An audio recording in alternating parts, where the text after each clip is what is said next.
Welcome to another RSR. Tonight I'm reviewing Venezuela 1, Mexico 0 in the CONMEBOL Copa América 2024 Group B. Venezuela 1, México 0 en la Copa América de la CONMEBOL Grupo B. Mexico lose. Venezuela win. Deservedly so. The second half was early second half was way more Venezuela. They get the penalty, they score it. And Mexico tries to knock at the door. They miss their penalty. I think they really pick it up too late after the penalty. They really started picking it up after that, maybe about 5 minutes before. But they picked it up way too late trying to get the draw. And they paid for it. Halftime, 0-0, 0-0 medio tiempo. 0-0 draw at the half. Mexico were honestly the better team. When Cesar Montes was on, they were comfortable at the back. Venezuela didn't really have many chances while he was on. They were very comfortable at the back. They played well defensively. They didn't look bad. They looked pretty damn good when Cesar Montes was on the pitch. In the first half, Mexico looked like the better team. They looked like the team that should have scored their chances. They had multiple chances. They actually outchanced Venezuela in the first half. And shots on goal as well. And you're like, okay, why the hell are they drawing? And I was like, they're going to be kicking themselves for not scoring in the first half. Well, they are now. They are now. Santi Jimenez had a bad performance. He was missing chance after chance. He was finally getting the service that people have been screaming for him to get.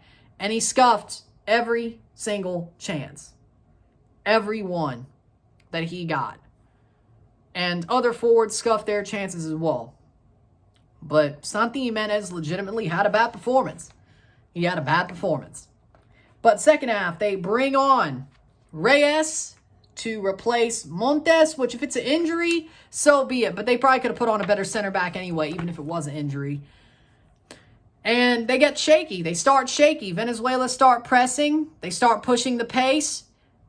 After the draw at the half, they know Reyes is trash. They know that he's not a very good defender, that they won't be as solid as they were defensively in the first half, which led to them being under siege for most of the second half, especially the first 20 minutes of the half.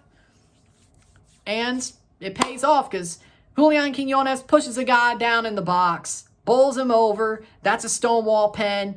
You can't cry about the refs screwing you here. Yeah, CONMEBOL refs are definitely hard on CONCACAF, but that's a pen. That's just a straight-up penalty. Straight up. Solomon Rondon steps up to take it in the 57th minute. Gonzalez goes one way. Rondon goes the other. 1-0. 1-0. And that's the way it would end. 1-0, 1-0 Venezuela. La Vino Tinto. And I'm not surprised. I'm not. Venezuela should have been better, but the second half was more theirs. First half was mostly Mexico. Mostly Mexico. Yeah, Venezuela had a chance or two. They looked dangerous early, but most of it was Mexico, and they just couldn't finish, and here we are. Rafael Romo makes some really big saves late on in the match to make sure it stays 1-0. He gets the clean sheet, gets the 3 points. To me, Rafael Romo's man of the match. What a performance from Rafael Romo. He was the better goalkeeper in the match. He was the better position. And, of course, he's been playing that position for a while for Venezuela. Gonzalez is brand new due to the Malagón injury, but even his experience wouldn't have matched up. Rafael Romo took this game by the horns, got the win, got the 3 points, got the clean sheet, man of the match for me. Stats at the half, or full-time stats, I should say. 10 shots to 17, 2 shots on goal to 5, 39% possession to 61% possession, 323 passes to 490, 72% pass accuracy to 81, 7 fouls to 12, 4 offside to 0, 2 yellow cards to 2, 0 red cards to 0, 2 corners to 7. I got some things to say about Mexico. Venezuela, let me start with you. Let me start with you, quickly, because I'm going to rant about Mexico. Venezuela, you played a good game. You played a tough game. You played great on offense in the second half. Defensively, you did enough in the first half. It looked shaky, but you did enough.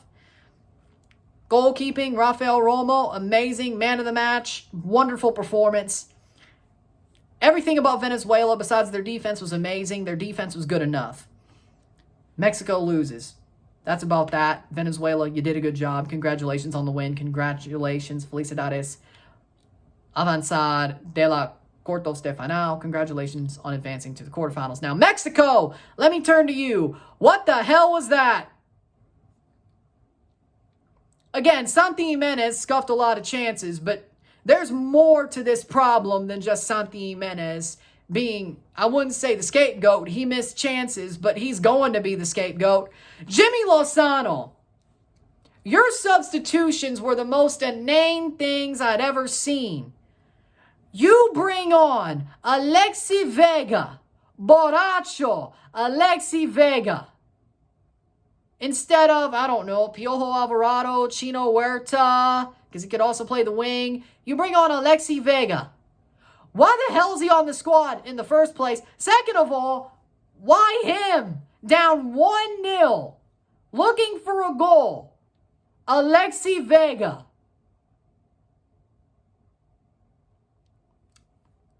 Why him? Tronco, Borracho. Jimmy. Oh, yeah, by the way, Reyes for, of course, Montes. I'll give you the benefit of the doubt only because it might have been an injury. It might have been. But why Montes? Or why Reyes for Montes? Don't you have a better center back who's at least a little bit more comfortable that won't send your team into a tailspin? I mean, yeah, Montes is one of your best center backs, or he is your best center back. I get it. But couldn't you have at least picked somebody who isn't Reyes? Who isn't him? Like, he is legitimately a liability. Every time I've seen him play, he runs around like a chicken with his head cut off. What are you doing?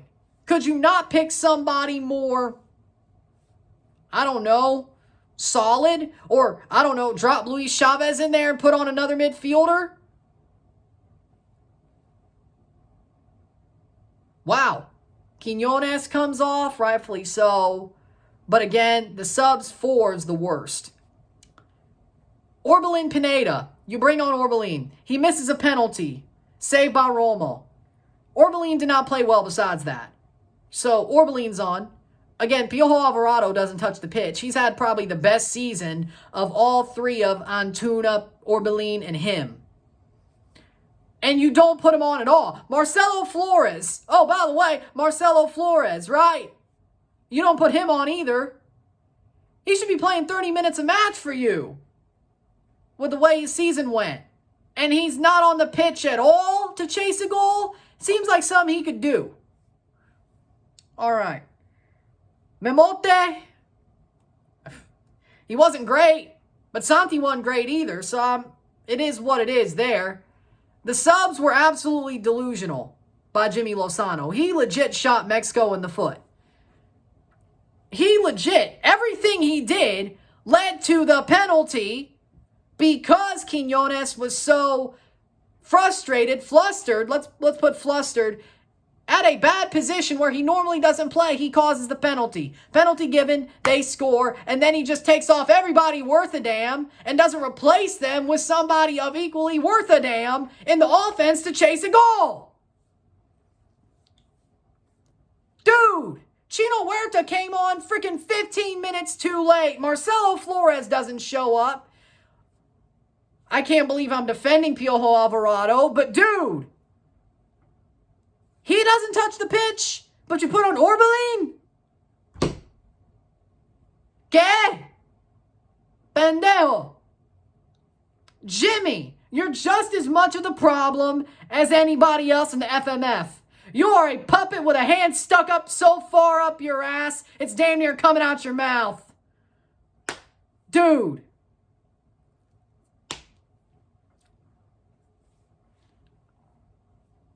And by the way, would Aguirre be any better even though he's the advisor, which is really just break glass in case of emergency?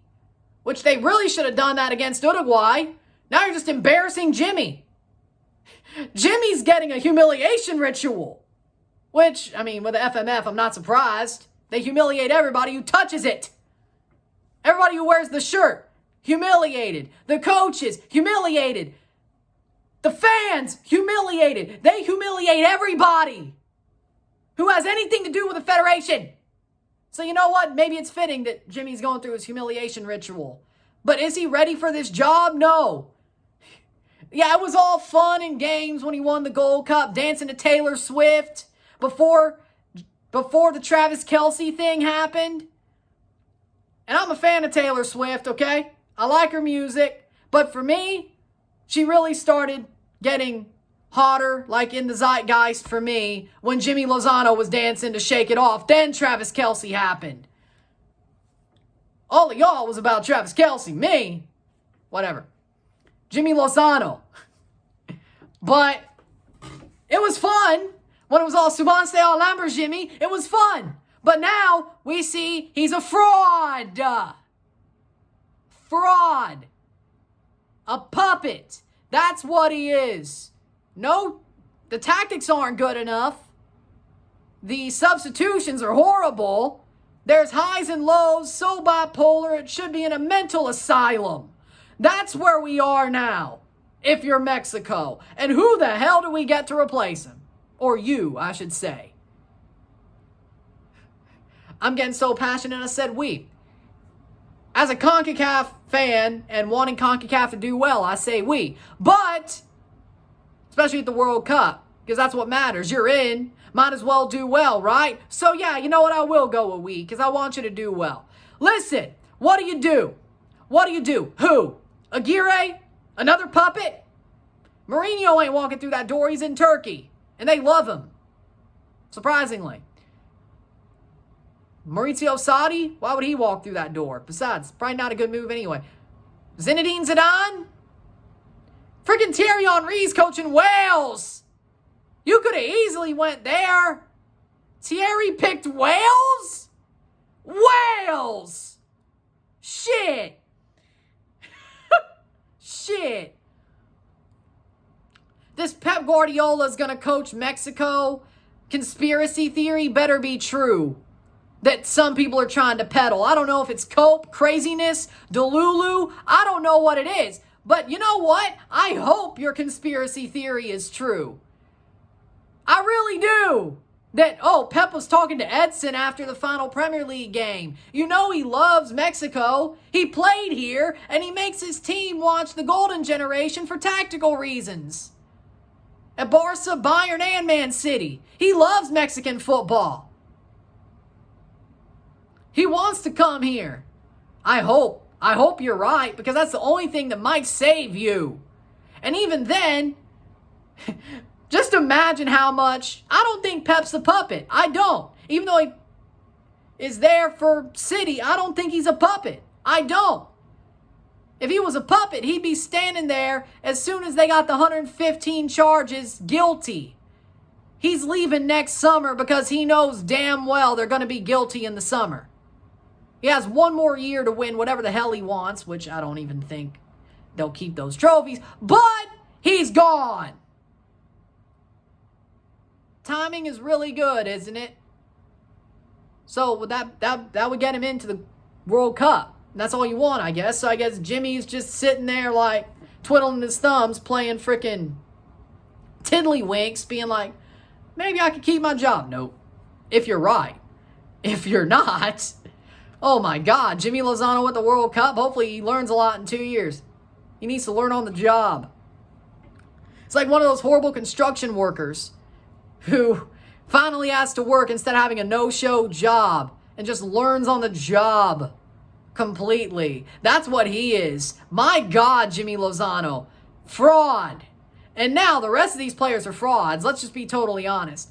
Everything about Mexico is a fraudulent pyramid scheme. It's a pyramid scheme. Fraud. Fraud, fraud, fraud, fraud. Everything you look at, everywhere you look, everywhere is a fraud, a fraudulence group team. Everywhere you look, everywhere there's a place. They're gonna go in the USA to break your heart. Well, we won't stop there, you'll be all alone. We're not going to carry you home. We'll disappoint you. That's what it is. That's what it is. My God, Mexico. The players suck. Jimmy is a puppet. The Federation is an absolute joke and an absolute shambles. The only reason nobody talks about it, or barely anybody talks about it as much as the JFF, is because Mexico's Mexico. It should be absolutely thrown out there for the wolves. The shit that goes on in the FMF should be thrown out there for the wolves. Like, why is Mexico getting a pass? Like, for the whole world to see. Like, yeah, of course in Mexico, people know. In CONCACAF, people know. But they still are like, yeah, you know, it is what it is. Yeah, bad eras. People aren't treating this like the absolute shambles it is. I don't think so, at least. I don't. The JFF gets so much shit. Deservedly so, but they get so much shit. The FMF, it's like, yeah, we're on them, but we really don't care. It's like, oh, we know. It's an open secret, but we aren't going to just throw it out there for the world to see because it's Mexico. That makes us look bad. How about maybe before everybody finds out how bad it's gotten, maybe just tell everybody so they can blow it up. That's my opinion. Shit. It's my opinion. The FMF is an absolute, it needs to be deleted. It needs to be deleted. And something needs to rise out of the ashes as a phoenix. Because the FMF, Hamburglar, Televisa, all of this is a joke. It is an absolute, utter joke. The Moleros, they play in the USA because they don't want to play in Mexico. They want to get money out of the diaspora. They play Moleros in the USA. They only play 5 games a year in Mexico. And then when they don't have Moleros, they're playing a damn tournament in the US of A. Too many games played in the USA. You're the Mexico national team. But of course, you could make people pay you more money to play games at Soldier effing Field. Soldier Field. Bank of America Stadium, Charlotte, North Carolina. Kyle Field, the home of that cult-ass university, Texas A&M. How the hell did that cult College Station come into this? How? Kyle Field. You might as well play one in Starkville, Mississippi. Shit. Might as well play one at Davis Wade Stadium if you want to play somewhere that's covered in maroon and white. Jesus Christ. At an Aggie school, you might as well play one in Starkville. Jesus Christ. Shit. Hey, if it's against Canada, I'll go, though. Hey, you know what? Actually, no. Play the game against Canada in Starkville. I'll be there. Do it. I'll be wearing a Canada shirt, but hey, do it. I'll be there. I'll go to Starkville. Shit. You do that, I'll go to Starkville. Yeah, sure. Do that for me. Do that for me. I'd love to go to Davis Wade. Ironically enough, Canada and Mexico, but hey, I'd love to go to Davis Wade. Do it. Do it. I dare you. I dare you. I dare you. I dare you. And it sounds like they probably may play Canada twice, like once in September, once in October. Yeah, might as well. Do it. I dare you. I dare you. With that being said, Mexico, the FMF, you're a joke. Jimmy Lozano, you're a fraud. The players suck. And the fans, I hate it for you. But this is the way it is, and it will never change unless you start screaming it from the rooftops from here to Timbuktu. When I know something's wrong, something's wrong. What a joke Mexico is. What a joke. What a joke. Televisa, it's all your fault. The Hamburglar cometh again. Robble, robble. With that being said, if you like this video, like it, share, subscribe. You know what it is. Tell your friends. Hit that like button. Hit that subscribe button. Hit that bell notification once subscribed. Send some chats on the live streams. Comment on this video. Put us in playlist. Share with friends and family. All that great stuff. I will see you tomorrow at 5 o'clock, 4:55 for Panama, USA versus Panama live. Uruguay, Bolivia live in RSR. I don't know how many views that one will get, but it's worth a shot. With that being said, I'll see you tomorrow. 2 games tomorrow. Congratulations on advancing Venezuela. Felicidades, Venezuela. Mexico, you're still alive. Ecuador, you are too. Commiserations to Jamaica. Commiserations to Jamaica. You're out of the tournament, and you have to play a game on Sunday. I hate to be you. With that being said, I'm Ron, and I'm out. Peace. See you.